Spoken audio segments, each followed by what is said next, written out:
To load your saw blade into your saw frame, first put on a pair of safety glasses. If you wear prescription glasses, you do not need to wear safety glasses. Next, pick up your saw frame and your saw blade, and you want to make sure that the length of the saw, or the height of the saw, matches the length of the saw blade, because we need to slide the saw blade into these clamps, so we need to make sure it's going to fit. If it doesn't fit and you need to adjust it, you will unscrew the back knob and adjust the height of the saw, and then of course always make sure that you tighten that back up. If you don't need to adjust it, still make sure that the back knob is tightened so the saw frame doesn't wiggle as you load your blade in. Now what I'm going to do is hold the saw frame like this. So I have the handle against my stomach and the top of the saw frame is resting on the table. That way I can have two hands free as I load my saw blade. I'm going to loosen these two knobs, these two thumb screws, to make sure that they're loose and I can lay my saw blade inside of the clamps. Your saw is going to be loaded like this.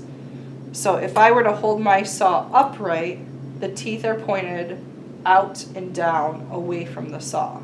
So that's what the teeth should look like. So when I'm holding it like this, that's how my saw blade should be. So I'm going to pick up my saw blade and look at the teeth, and I'm going to lay the top of the saw blade in the top clamp and tighten the thumb screw or knob. Then what I'm going to do is pull down to make sure that the saw blade is loaded tightly and tighten the bottom thumb screw or knob.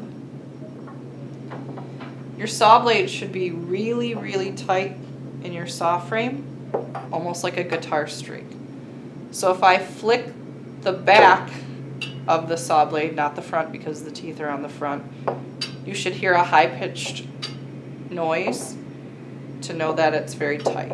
It will also be very straight, and you can kind of feel it doesn't really wiggle when I flick my finger on it. At this point, my saw is loaded, and the only thing I will need to do before I begin is add beeswax to reduce friction on the blade. So sometimes when we saw, the metal on metal kind of creates friction and your saw blade can break, so we add beeswax to reduce the tension. And you just go down and up once on the beeswax, and then you're ready to begin.